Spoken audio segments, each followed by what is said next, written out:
Hi, folks. This is for Sam, my buddy over on the Replica prop forum, who's asking about prequel blades. And our conversation just got way too in depth, and the stuff that I wanted to type just it's too much for typing. So I wanted to actually film like a little video of what I can talk about with the prequel sabers. And yeah, Sam shared pictures from like a couple prop store auctions, and like those popular behind the scenes photos from the Phantom Menace that are out there.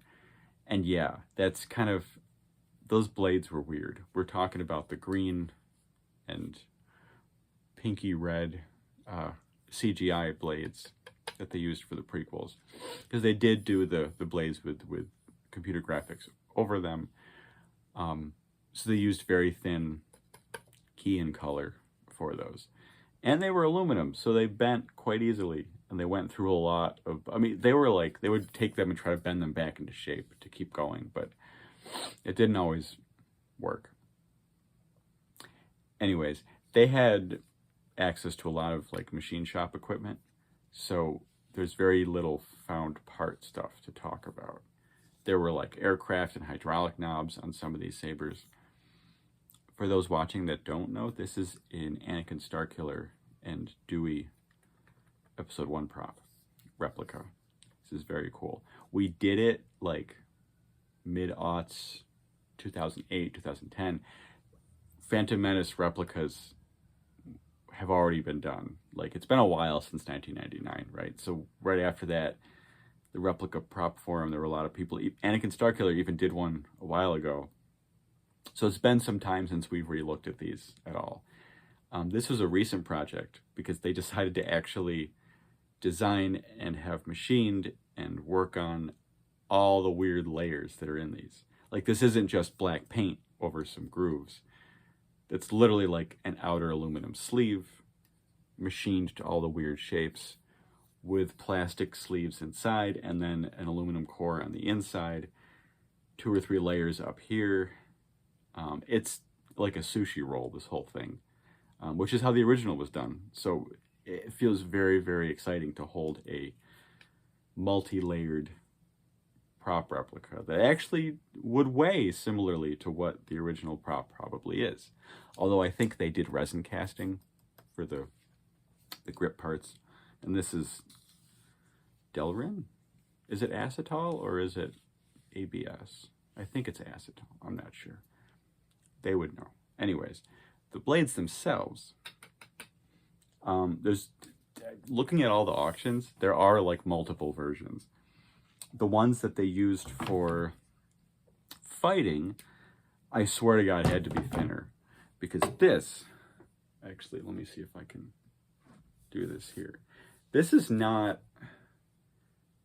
this wall is, I want to say 16th, 2 or 3 millimeters.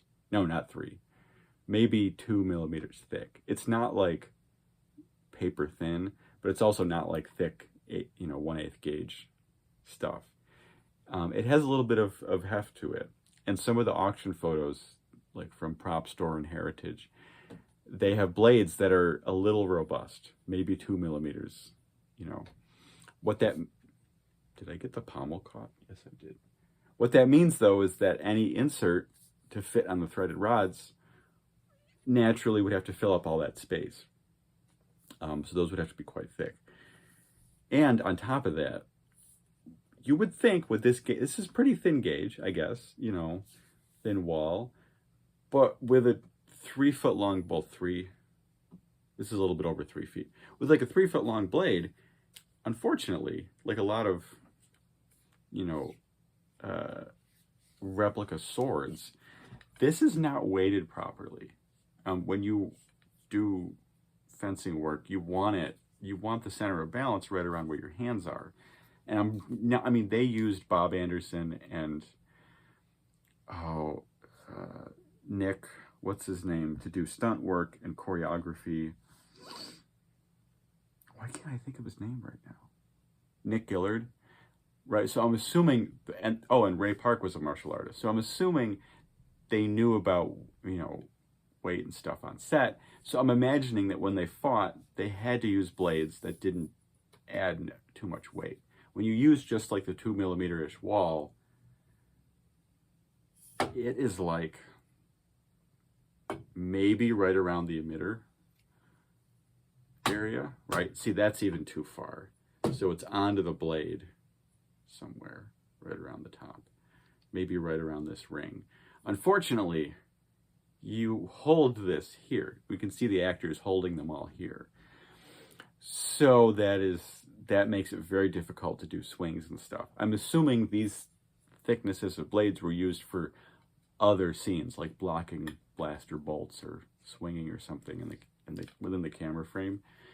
But this is a little bit too much for weight. If you were holding it here, that would be a much more, but there would have to be more hilt above here.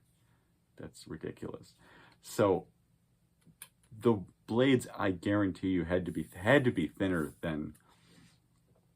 This is like, I'm looking at it closer. It's like 1.8 or something. It's not fully 2. It's between 1 and 2 millimeters. I think it's a 1/16 of an inch because I'm in America. I guess there's also the heat shrink around it, but the metal itself is around 1/16. And this length with the threaded sockets here,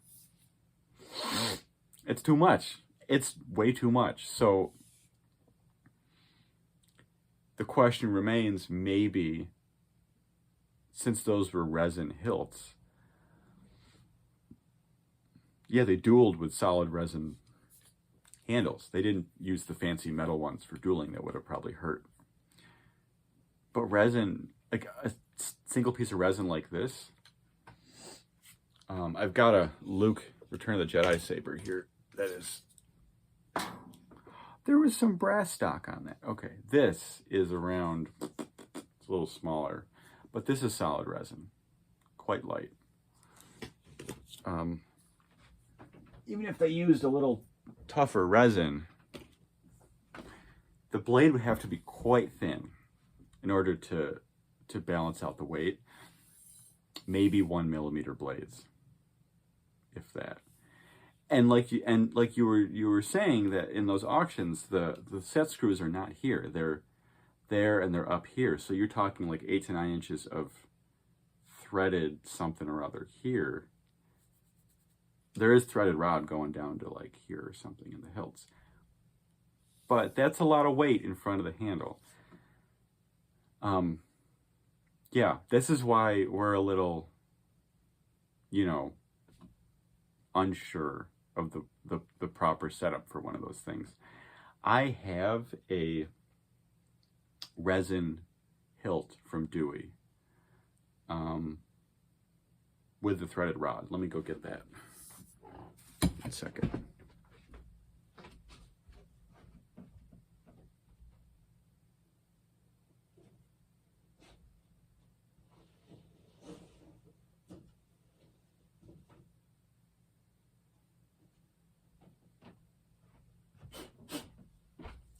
It's a little dusty, but I think, see this, the same guy that did this run also did pulls to see if he could pull it off.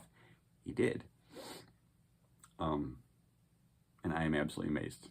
I still have to bug him about how I don't think he had a vacuum pot, so I don't know how he got no bubbles up here. That is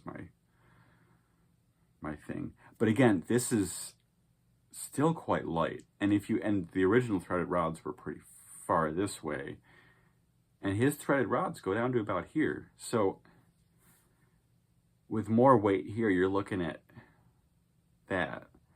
And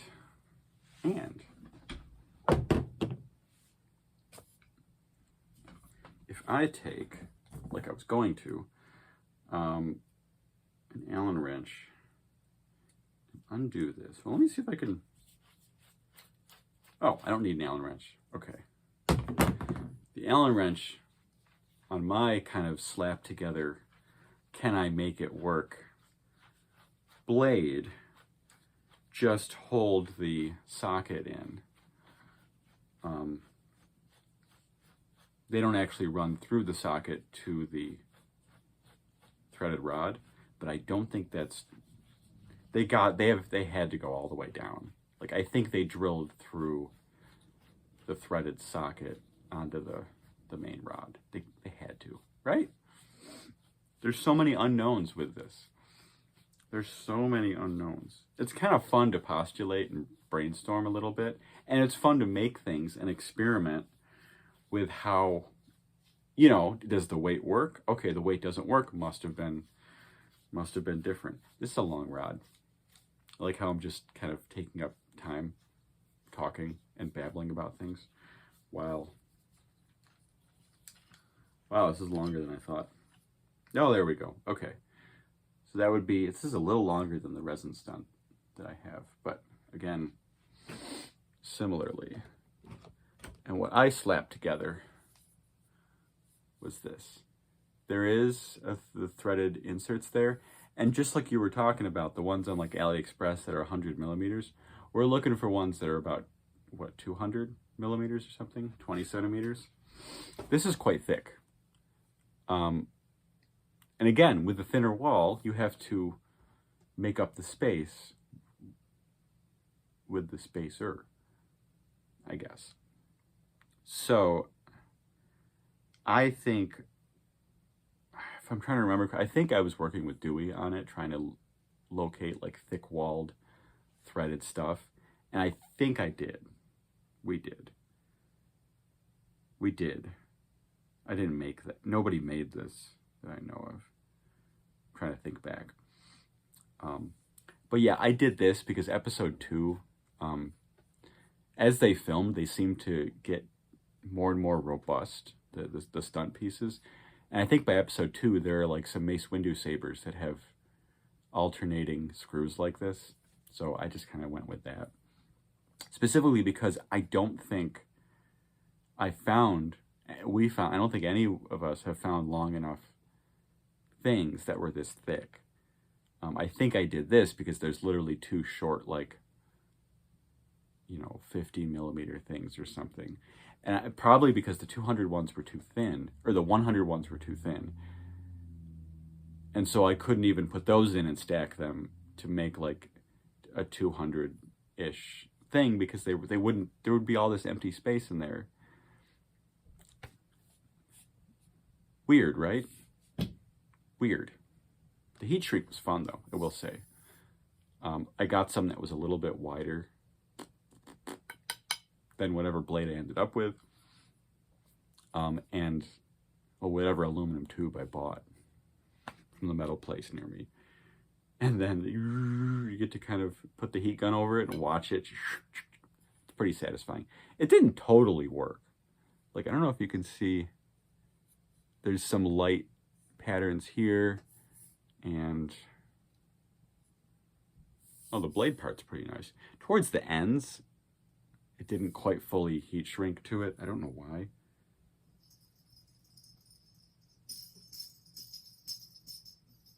My cat is throwing her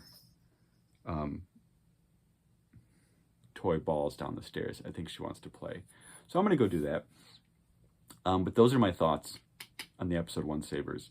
They had to have been thinner, but if they were thinner, they needed thicker sockets on the bottom, and that still is too much weight in front of a resin hilt. So, like, I don't know. I'm still confused.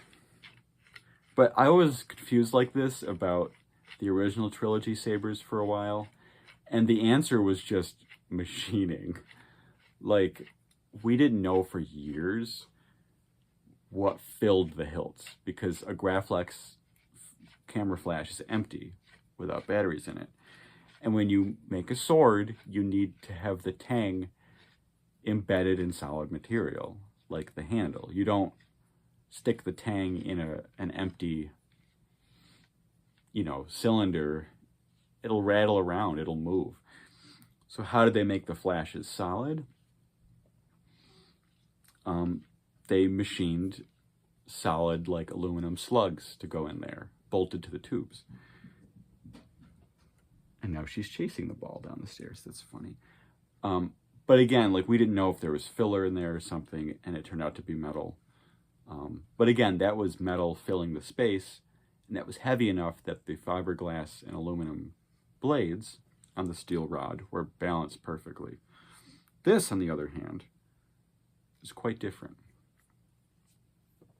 There we go, on a resin hilt, just like the original props you would see at the prop store of London. And look at this, I'm holding it where Ewan McGregor held it, and the balance with the resin hilt is just past. It's at my second set screw, kind of. It's just past the hilt. A little too far, right? I have an Aragorn sword, a Strider, like sword replica from United Cutlery. I unscrewed and took the handle hardware off because the stainless steel blade, the density of that puts the balance a few inches further than it needs to be. So I'm planning on taking like a spring steel blank and doing hollow grinds on it, or making an aluminum stunt sword, because that existed also on set, which would be cool. But the stainless steel is too dense to make a proper blade. And similar with this, it's a little bit too far. So when you're holding it, your forearms and your hand are taking all this weight. It's frustrating. And they did a lot of choreography on Star Wars, so they had to make sure that their props were properly balanced. Props were properly balanced. Interesting, right? Okay, this is 16 minutes long, and that's the extent of my, that red looks really, I did a good job painting that. How did I do that? Oh, it was a Tamiya spray. Model kit spray sometimes is like, it sets beautifully, but a lot of Star Wars is automotive paint too, which is kind of cool. The episode 1 sabers were automotive acrylic lacquer. Yeah, it was acrylic lacquer, and they weathered it with stove polish. I got that from a guy that worked on set on episode 2, who knew people that had worked on the first one too, in the same shop, production shop. Isn't that interesting? I have stove polish here, but the stuff we've got in my neighborhood, in my country, is water-based. So they thinned it with lacquer, with paint thinner. And I did that, and it turned into like, something totally different. And I was like, what the? It has to be thinned with what it's thinned with, the bottle. So if it's like a solvent, you need to use thinner. If it's a water-based one, you need to use water. I didn't do that with this one, though. All the stunt sabers are pretty clean looking. There's no like weathering on them. So I didn't put the stove polish on this. I put it on some other hilts that I have. Interesting. Okay, that's the end of my rant. Have a wonderful New Year's Day. I'm in my dad's studio for New Year's Day. Maybe I should record another guitar video. I like doing that in this place. Okay, bye.